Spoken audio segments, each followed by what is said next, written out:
సర్వవేదార్థతత్వజ్ఞం వేదార్థప్రతిపాదకం పురాణసార సర్వజ్ఞం కృష్ణం వందే జగద్గురుం.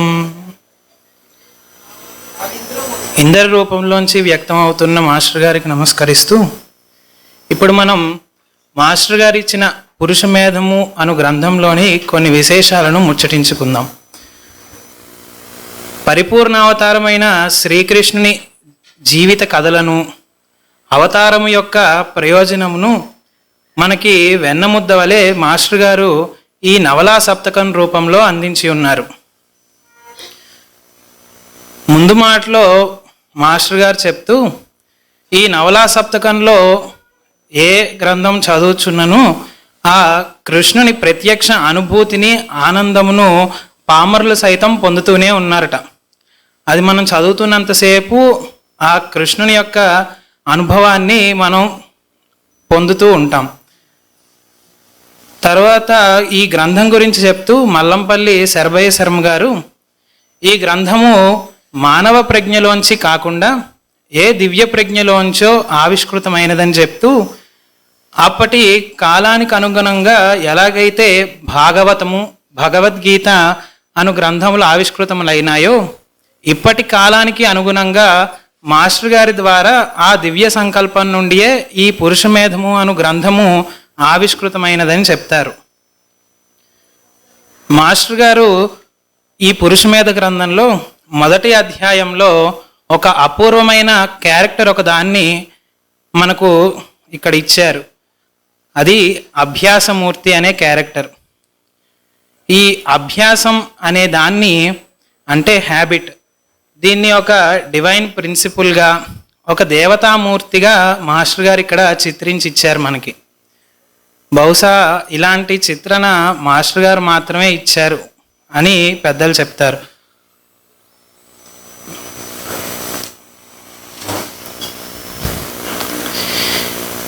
ఈ కృష్ణుడు ఇక్కడ చెప్తూ, ఈ సృష్టి అలాగే జీవులు, వెలుగులు ఇవన్నీ కూడా అభ్యాసం లేకపోతే లేవు, వెలుగు మాత్రమే ఉంది, ఆ వెలుగు నుండి వెలుగులు పుట్టుట నా అభ్యాసం అని చెప్తాడు. అంటే సృష్టి అభ్యాసం ద్వారా వచ్చిందంటే సృష్టిలో ఉన్న మనందరిలోనూ కూడా ఈ అభ్యాసం అనే ప్రిన్సిపల్ ఉంటూనే ఉంటుంది. అయితే ఆ ప్రిన్సిపల్ని మనం సద్వినియోగపరుచుకుంటామా, దుర్వినియోగపరుచుకుంటామా అనేది మాత్రం మన చేతుల్లోనే ఉంటుందిట. అంటే నాబోటి వాడికి రోజు ఉదయం 7:30కో లేచే అలవాటు ఉందనుకోండి, మాస్టర్ గారు ఉదయమే లేచి ప్రేయర్ చేయరా అని చెప్తారు. వాడు అలారం పెట్టుకుంటాడు.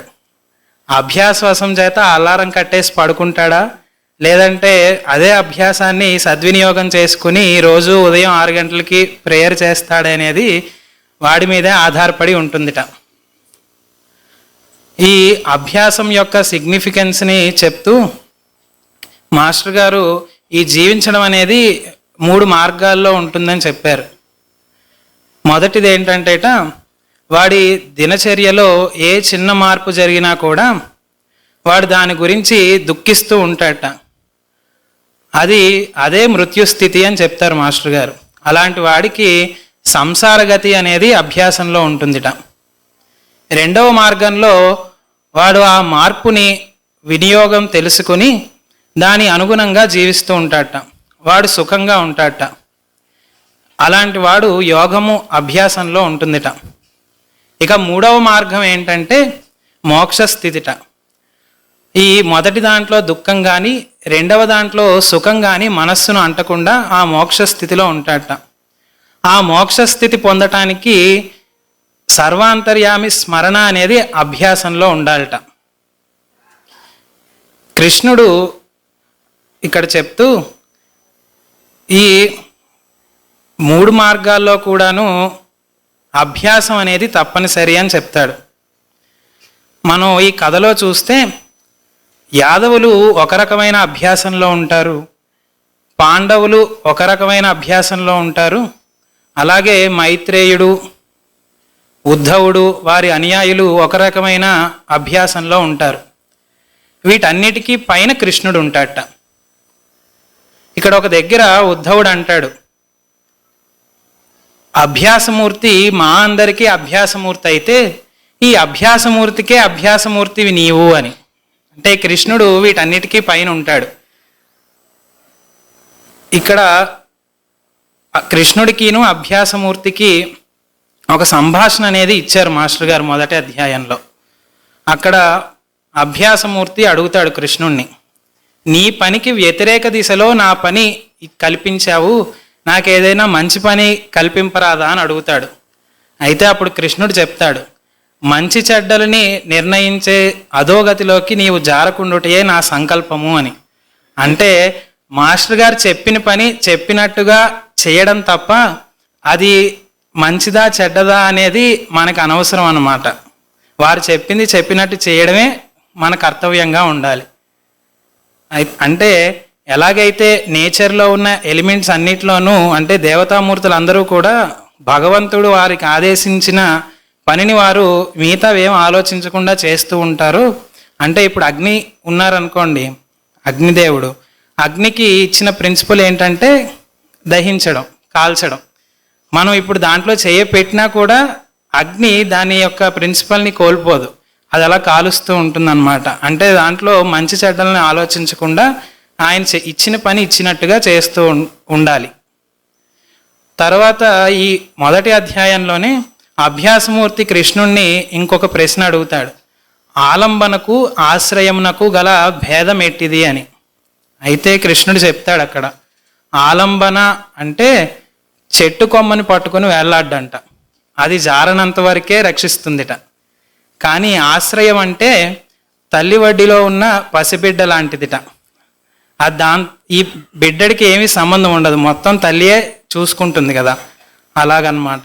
కృష్ణుడు చెప్తాడు, యాదవులు నాతో చెట్టు కొమ్మ సంబంధం పెట్టుకున్నవారు, మైత్రేయుడు వారి అనుయాయులు మాత్రము ఈ తల్లి ఒడిలో ఉన్న పసిబిడ్డ వంటి వారు అని చెప్తాడు కృష్ణుడు. అలాగా మనం ఈ అభ్యాసమూర్తి యొక్క సిగ్నిఫికెన్స్, దాని శక్తి సామర్థ్యాలు తెలుసుకుని దానిని సద్వినియోగపరుచుకోవడం అనేది తప్పనిసరి. తర్వాత ముందు మాటలో మాస్టర్ గారు ఒక దగ్గర చెప్తూ పరీక్షిత్తు గురించి, ఈ మహాభారత యుద్ధం పూర్తయిన తర్వాత కృష్ణుడు తన విశ్వాత్మకు ప్రతిబింబముగా పరీక్షిత్తుని ప్రతిష్ఠిస్తాడట. ఇప్పుడు ఆ పరీక్షిత్తు యొక్క వైభవం కొంచెం చూద్దాం. మాస్టర్ గారు ఈ గ్రంథంలో 4వ అధ్యాయంలో పరీక్షిత్తు యొక్క 35వ జన్మదినం సంగతులు ఇచ్చారు. దీంట్లో పరీక్షిత్తుట ప్రతిరోజు ఉదయము సాయంకాలం కూడా కృష్ణ ధ్యానంలో ఉంటాడట. పరీక్షిత్తు మందిరంలో ఒక కృష్ణుడి చిత్రపటం ఉంటుందిట. తదేక దృష్టితో ఆ కృష్ణుడి చిత్రపటంలోకే చూస్తూ ఆ పటంలో ద్వారానే, ఆ చిత్రపటం ద్వారానే కృష్ణుడితో సంభాషణలు సల్లాపాలు చేస్తూ ఉంటాడట. పరీక్షిత్తు చిన్నప్పటి నుంచి కూడాను కృష్ణ భక్తుడట. ఈ భక్తి ధర్మరాజు పరీక్షిత్తుకి అభ్యసింపజేశాడట. అయితే ఒక 10 మాసముల నుండి ఆ ధ్యాన సమయంలో పరీక్షిత్తునకు తాను ఉండుట కాకుండా కృష్ణుడే ఉంటున్నట్టుగా తోచుతుందిట. ఇది పరీక్షిత్తు గమనించగలుగుతున్నట్ట. అయితే ఆ 35వ జన్మదినం నాడు మాత్రము ధ్యానంలో కృష్ణుడు అర్జునుని రథసారిదిలాగా దర్శనమిస్తాడట. అది ఎలాగంటే మాస్టర్ గారు అక్కడ వర్ణిస్తారనమాట. ఎడమ చేతిలో శంఖం పూరిస్తూ కుడి చేతిలో కొరడా పట్టుకొని ఉంటాడట. అది మందహాసం చేస్తూ దర్శనమిస్తాడట. అంటే ఆ వర్ణను చదువుతూ ఉంటేనే కృష్ణపటం మనకి అలా ఎదురుగుండా కనిపిస్తున్నట్టుగా అనిపిస్తుంది. అయితే ఆ ధ్యానంలోంచి బయటకు వచ్చిన వెంటనే ఎదురుగుండా పరీక్షిత్తుకు ధర్మరాజు కనిపిస్తాడట. అప్పుడు ధర్మరాజుకు నమస్కరించి వారి సంభాషణలో, నాకు ద్వారకకు పోయి కృష్ణుని దర్శనం చేసుకోవాలని ఉంది అని పరీక్షిత్తు అడుగుతాడు ధర్మరాజును. దానికేమి సిద్ధ సంకల్పుడు, అలాగే కృష్ణుని దర్శనం కలుగుతుంది అని చెప్తాడు. వారు పైన ఉంటారు, పైన గదిలో కిందకి మెట్లు దిగి వచ్చేసరికి ఎదురుగుండా కృష్ణుడు అక్కడ ప్రత్యక్షమై ఉంటాడట. అప్పుడు కృష్ణుడు పరీక్షిత్తుని సంబోధిస్తూ వినయ వివేకమూర్తి అని సంబోధిస్తాడు. సంబోధించి పరీక్షిత్తుకు 100 శ్వేత అశ్వములను బహుమతిగా ఇచ్చి అవి యుద్ధమునకు కాకుండా శాంతియుతమైన ధర్మ పరిపాలనకు వినియోగపడుగాక అని ఆశీర్వదిస్తాడు. అప్పుడు అక్కడ పరీక్షిత్ అంటాడు, నువ్వు ఇచ్చిన బహుమతి కన్నా నీ అనుగ్రహమే నాకు చాలా ఎక్కువ. ఈ శరీరము ధర్మ పరిపాలనకు యజ్ఞార్థముగా వినియోగపడుట కన్నా నాకు కావలసింది ఏమీ లేదు అని. కృష్ణుడు తన వేణువుతో పరీక్షిత్ యొక్క శిరస్సు మీద కొడతాడట. కొట్టి అందరి దగ్గర ఆశీర్వచనాలు తీసుకున్న తర్వాత కృష్ణుడు పరీక్షిత్ని ఏకాంత మందిరంలోకి తీసుకువెళ్ళి అక్కడ వారిద్దరి మధ్య సంభాషణ ఇచ్చారు మాస్టర్ గారు. కృష్ణుడు అడుగుతాడట, రోజు నువ్వు ఉదయం సాయంత్రం నన్ను ధ్యానిస్తున్నావు కదా, ఆ ధ్యానంలో నీకు ఏమి కనిపిస్తోంది అని, ఏమి అనుభూతి చెందుతున్నావు అని అడుగుతాడట. అప్పుడు పరీక్షిత్తు చెప్తాడు, ఒక 3 రోజుల నుంచి యోగిని 18 సంవత్సరాల యోగిని ఒక చేతిలో జపమాల కమండలవు, ఇంకో చేతిలో త్రిశూలం పట్టుకుని దర్శనమిస్తున్నది అని. అప్పుడు కృష్ణుడు చెప్తాడు, ఆవిడెవరో కాదు శైలపుత్రి అని. కృష్ణుడికి శైలపుత్రికి అభేదము అనే విషయం కూడా అక్కడ చెప్తాడు. చెప్పి అదే సంభాషణలో శివుడు నా తేజోమూర్తి, నేను శివుని మోహనమూర్తిని అని చెప్తాడు. అంటే ఇక్కడ కృష్ణుడికి శివుడికి అమ్మవారికి కూడా భేదం లేదు అనే విషయం ఇచ్చారన్నమాట. తర్వాత కృష్ణుడు పరీక్షిత్తుకి ఒక కానుక ఇస్తాడు. అదేంటంటే, నీవు నన్ను స్మరించినప్పుడెల్లా నీలో నా కవలికలు కనిపిస్తాయి ఇతరులకు అనే విషయం అనే కానుక ఇస్తాడు. ఈ కానుక స్వరూపం ఎట్టిదో అనేది మాస్టర్ గారు ఈ గ్రంథంలో చివరి అధ్యాయంలో ఇచ్చారు. పరీక్షిత్తుకి పట్టాభిషేకం పూర్తయిన తర్వాత పరీక్షిత్తు రాజ్యాంగములను సుస్థిరపరిచి మొత్తం రాజ్యం అంతా ప్రదక్షిణగా తిరిగి వస్తాడనమాట. దాంట్లో బర్బర దేశానికి వెళ్ళినప్పుడు అక్కడ వీధిలో బాహాటంగా బర్బర భటుడు ఈ గోవధని చూపిస్తూ ఉంటాడనమాట. చుట్టూ జనాలు పోగై ఉంటారు. బర్బర భటుడు గోవధని అందరికీ ప్రదర్శింపజేస్తూ ఉంటాడట. అప్పుడు పరీక్షిత్తు దూకి ఆ బర్బర్ భటుడిని చేయి పట్టుకుంటాడట. మాస్టర్ గారు అక్కడ వివరిస్తారు, ఎలాగైతే సింహం పిల్ల దూకి ఏనుగు తొండాన్ని పట్టుకుంటుందో అలాగ పరీక్షిత్తు దూకి వాడి ఈ మణిబంధాన్ని పట్టుకుని తిప్పుతాడట. దాంతో వాడి బర్బర భటుడి చేతిలో ఉన్న కత్తి కింద పడిపోతుందిట. అక్కడ పరీక్షిత్తు చెప్తూ ఒక మాట అంటాడు, భక్తి లేనప్పుడు భయం వలన ధర్మమును పాటింపబడేలాగా చేయాలి, అందుకని నీ శిరస్సును ఖండిస్తాను అని చెప్తాడు.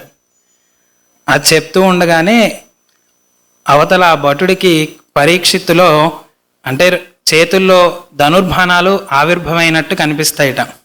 ఈ 2 బాహువులు కాకుండా ఇంకో 2 బాహువులు వెనకాల వాడికి కనిపిస్తాయిట. అవి ఒక చేతిలో చక్రము, ఇంకో చేతిలో శంఖము ఉన్నట్లుగా దర్శనమిస్తుందిట. మెల్లిగా కిరీటం మీద నెమలి పించం కూడా ఆవిర్భావం జరుగుతుందిట. అప్పుడు వాడు మొత్తం ఎటు చూసినా కూడా ఈ రూపమే కనిపిస్తూ ఉంటుందిట ఆ భటుడికి. దెబ్బతో వాడు బెదిరిపోయి శరణని పరీక్షిత్తు పాదాల మీద పడతాడట. కానీ ఇది అంతా కూడా పరీక్షిత్తుకి తెలియదు. వీడు ఎందుకు ఇలా శరణు వేడుతున్నాడు అనే విషయం కూడా పరీక్షిత్తుకి అర్థం కాదట. సరే, శరణు వేడిన వాళ్ళని రక్షించడం రాజు ఇది, అందుకని నిన్ను వదిలేస్తున్నానని చెప్తాడు. అయితే మాస్టర్ గారు ఇక్కడ చెప్తూ ఎక్కడా కూడా పరీక్షిత్తు కృష్ణుణ్ణి స్మరించినట్టుగా ప్రత్యేకించి చెప్పలేదు.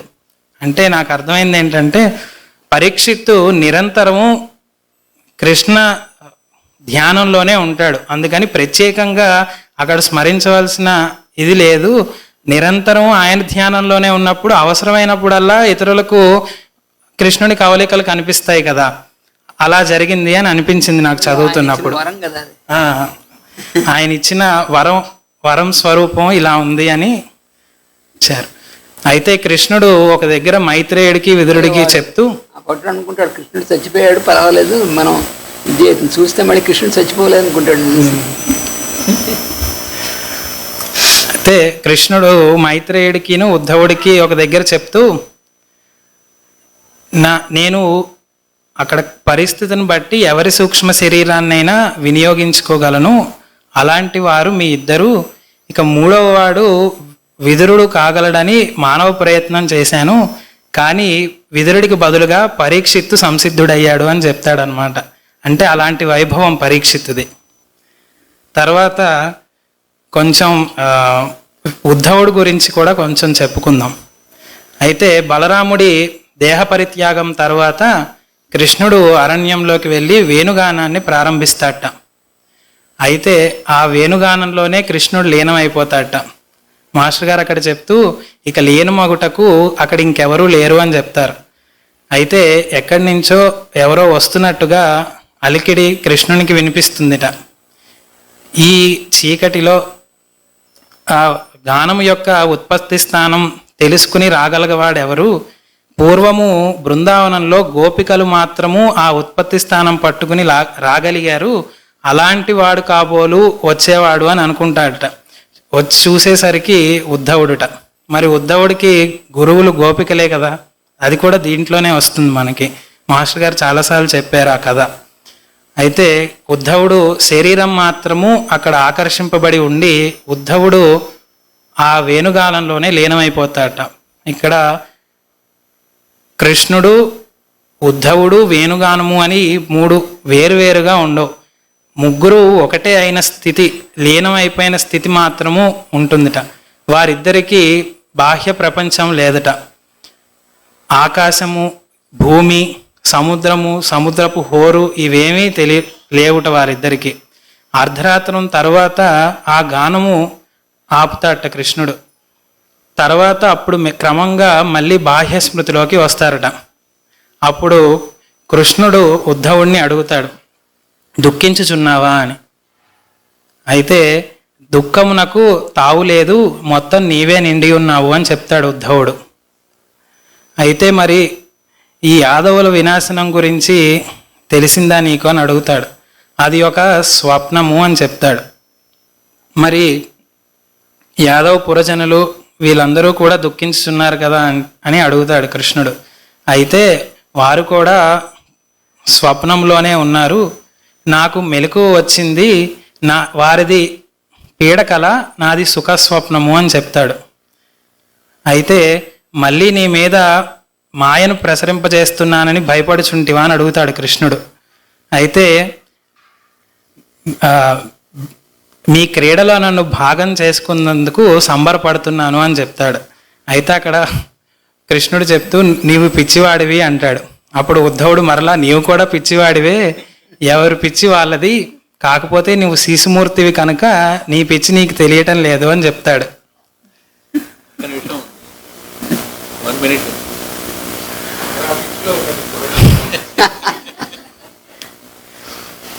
అయితే తర్వాత రోజు ఉదయమున ఉద్ధవుడు కృష్ణుడు స్నానం అది పూర్తయిన తర్వాత ఉద్ధవుడు కొన్ని ప్రశ్నలు అడుగుతూ ఉంటాడు. కృష్ణుడు వాటికి సమాధానాలు చెప్తూ ఉంటాడట. తర్వాత కృష్ణుడు మరలా అరణ్యంలోకి వెళ్ళిపోతాడు. అప్పుడు ఉద్ధవుడు మళ్ళీ కృష్ణుని చూడాలని అనుకుంటాడనమాట. అప్పుడు అక్కడ ఉద్ధవుడు నారదులు, సనక సనందనాథులు ఎవరైతే నిత్యము నీ స్మరణలో ఉంటూ స్మరణలోనే ఉండడం కాకుండా జీవులను కూడా ఆ స్థితికి చేరడంలో నిరంతరము అలాంటి కార్యంలో నిమగ్నులై ఉంటారు, అలాంటి వారి పాదరేణువులు నా శిరస్సును అలంకరించి నాకు మళ్ళీ నిన్ను చూడగల నీ దర్శనాన్ని ప్రసాదించగాక అని అడుగుతాడు. ఇది అజ్ఞానం అయితే నిన్ను చూడలేని జ్ఞానము కన్నా నిన్ను చూడగల అజ్ఞానమే నాకు చాలు అని చెప్తాడు. తర్వాత వేణుగానం మొదలవుతుంది. ఆ వేణుగానం పట్టుకుని ప్రయాణిస్తూ ఉండగా ఉద్ధవుడికి కృష్ణుడు బాల్య రూపంలో దర్శనమిస్తాడు. ఆ రూపము నిరంతరము మనందరి హృదయాల్లో ముద్రింపబడునుగాక అని మాస్టర్ గారికి ప్రార్థిస్తూ వాసుదేవ.